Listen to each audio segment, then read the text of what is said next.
Iya. Baiklah, sebelum mulai pelajaran kita pada siang hari ini, Ibu mau kalian berdoa terlebih dahulu kepada ketua kelas. Silakan pimpin doanya, Razik. Dalam hati. Oke, berdoa dimulai.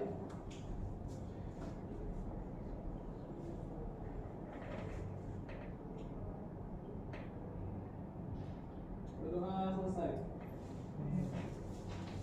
Baik, sebelum mulai pembelajaran kita pada siang hari ini, Ibu mau absen kalian terlebih dahulu. Hari ini siapa yang nggak masuk? Masuk semua ya? Masuk semua ya? Alhamdulillah masuk semua. Apakah kalian sudah siap untuk belajar siang hari ini? Iya, siap. Sudah siap ya? Baik, sebelum itu Ibu mau mengasih pengetahuan awal, yaitu dalam kehidupan sehari-hari ini kita pasti ada yang namanya berinteraksi dengan orang lain. Pergaulan dalam berinteraksi dengan orang lain ini pasti ada yang namanya akhlak baik dan akhlak yang buruk. Nah, kita sebagai seorang muslim hendaklah melaksanakan akhlak yang baik dan menjauhi akhlak yang buruk. Nah, sebelum itu Ibu ingin bertanya ke kalian semua, pernahkah kalian marah kepada teman? Pernah. Apa yang kalian rasakan saat sedang marah? Biasanya yang kalian rasakan saat sedang marah itu gimana? Bawaannya. Iya. Kalau menurut saudari Rizka, apa yang kamu rasakan sedang marah biasanya? Emosi ya bawaannya ya. Oke, selanjutnya Ibu ingin nanya lagi, pernahkah kalian merasa tidak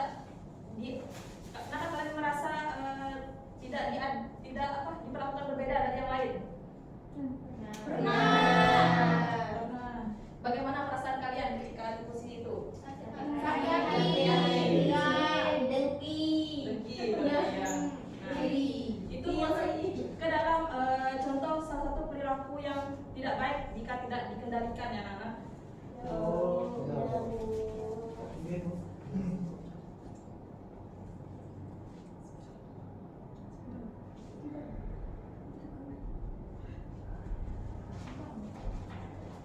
Baiklah, hari ini kita akan belajar tentang akhlak tercela.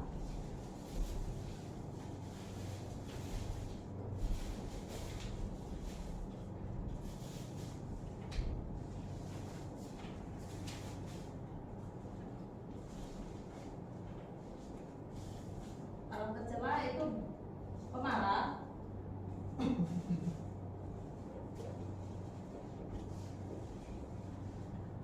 fasik, dan pilih kasih.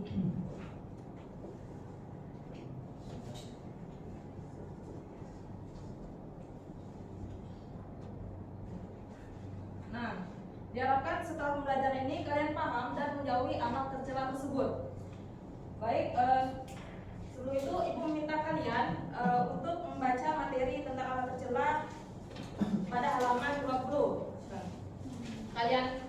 Kalian baca dan Ibu bakal membagikan LKPD-nya ya. Ini LKPD yang sudah Ibu kasih tadi sudah dibagikan ya? Sudah dibagikan. Ibu kasih waktu 2 menit untuk kalian baca dan kalian kerjakan. Halaman berapa, Bu? Ada LKPD-nya ini.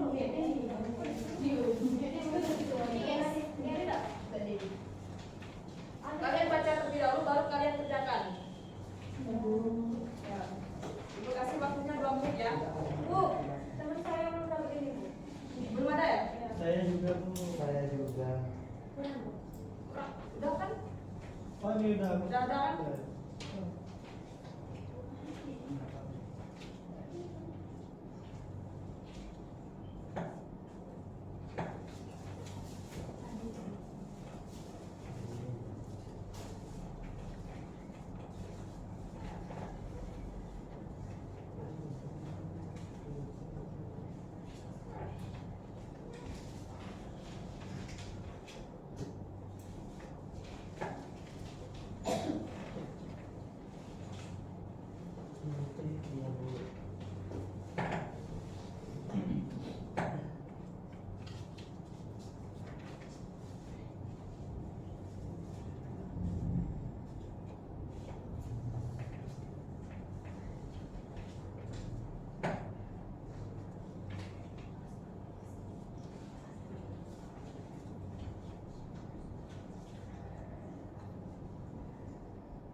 kita di sini akan mengupas jawabannya sama-sama ya.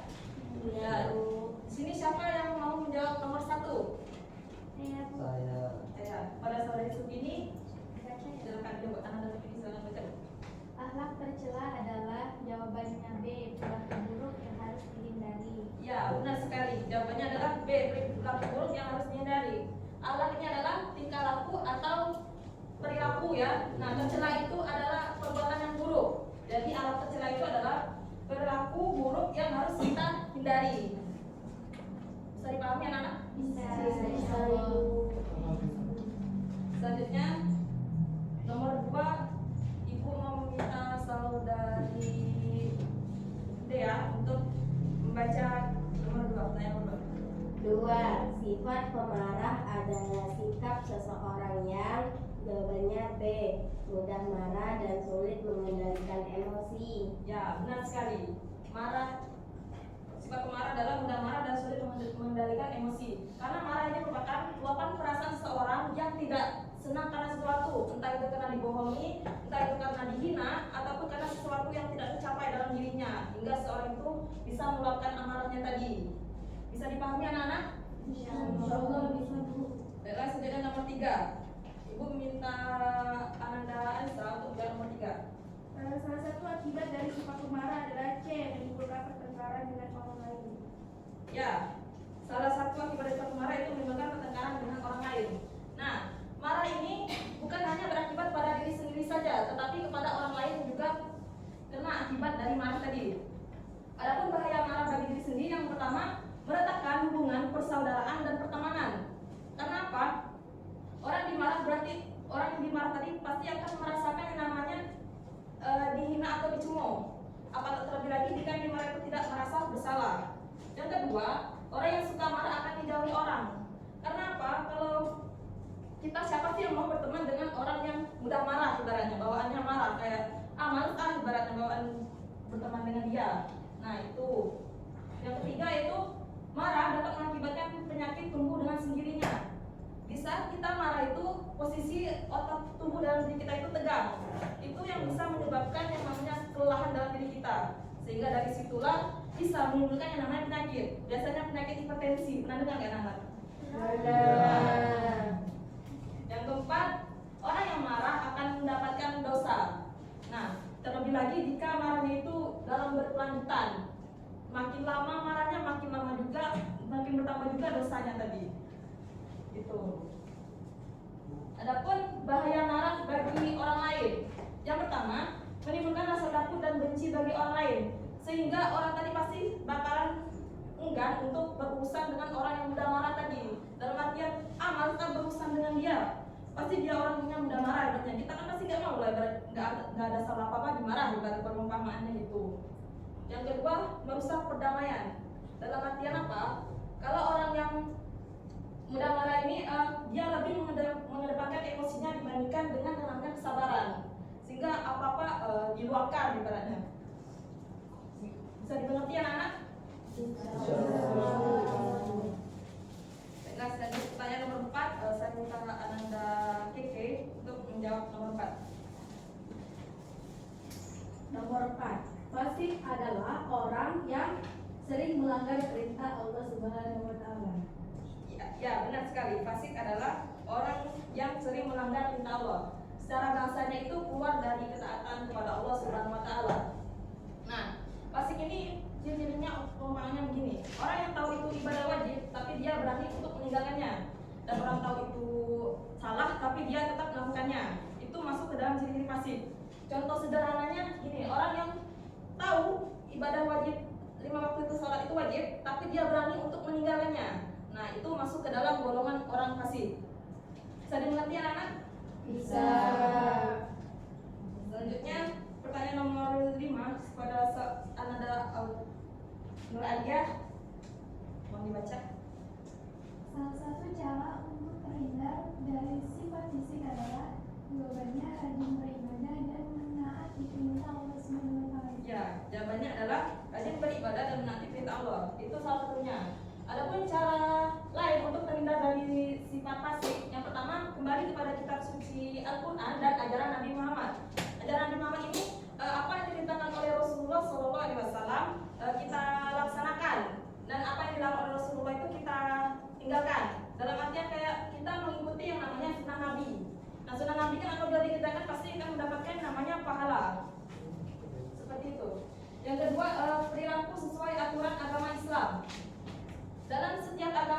pasti yang mempunyai yang namanya aturan. Ada aturan yang diperintahkan, ada juga aturan yang dilarangkan. Nah, seperti aturan kita seperti di aturan dilarang minum minuman keras misalnya, itu seperti itu contoh dari salah satu aturan tadi. Selanjutnya yang ketiga, memahami betapa besar bahaya akibat fasik. Allah telah memberikan hukuman kepada orang yang melakukan fasik ini, yaitu berupa ancaman neraka. Nah, dengan kita tahu kalau ancaman itu neraka, kita bakal berpikir berkali-kali untuk melakukan yang namanya maksiat. Ibaratnya begitu perumpamannya. Bisa dimengerti anak-anak? Bisa.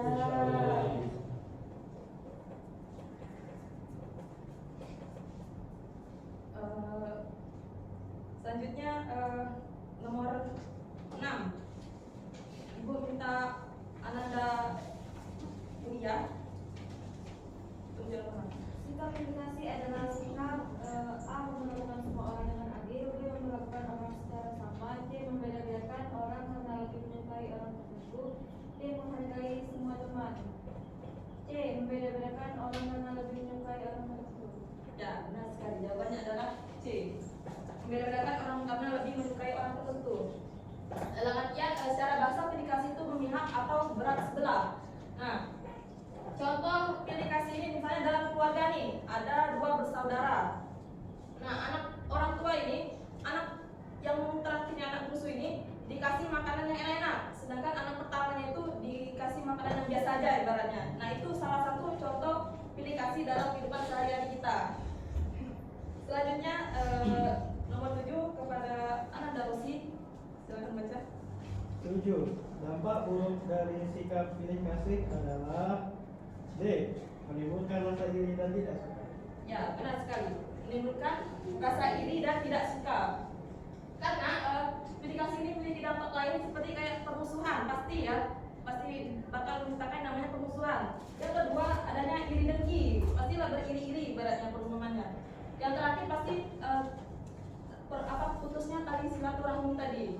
Itulah yang disebabkan karena predikasi tersebut. Bisa dimengerti anak-anak sampai sini? Bisa, Ibu. Oke, mungkin kesimpulan kita kesimpulan lagi. Baiklah, jadi dapat disimpulkan pada materi kita hari ini bahwa sifat akhlak tercela seperti sifat marah, fasik dan predikasi ini harus kita hindari karena itu berdampak bukan pada diri sendiri saja, juga kepada orang lain tadi. Nah, sebelum menutup pembelajaran kita pada hari ini, Ibu ingin bertanya dulu ke kalian. Materi akhlak tercela yang kita pelajari pada hari ini apa saja?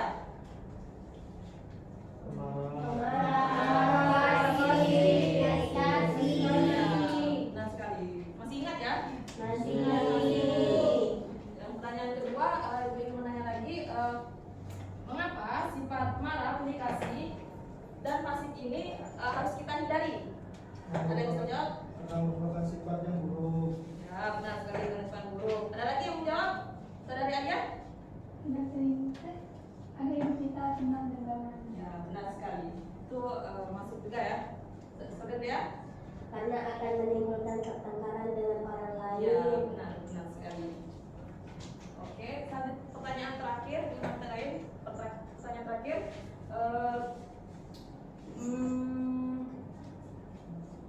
Menurut kalian bagaimana cara kita menghindari akhlak tercela tadi? Pada saudari seperti ini, mungkin bisa dijawab. Menghindari akhlak tercela. Oke, bisa masuk juga. Bisa juga dengan kita mendekatkan diri kepada Allah. Nah, itu juga bisa cara kita menghindari akhlak tercela tadi. Mungkin itu saja hari ini penyampaian materi dari Ibu. Sebelum menutup pembelajaran, Ibu mau kita berdoa terlebih dahulu kepada Ketua Kelas Erik. Silakan mungkin doa. Kita tutup pembelajaran kita pada hari ini dengan berdoa dalam hati, berdoa dimulai.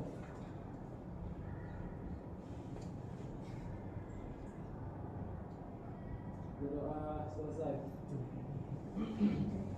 Mungkin itu saja pertemuan kita pada hari ini.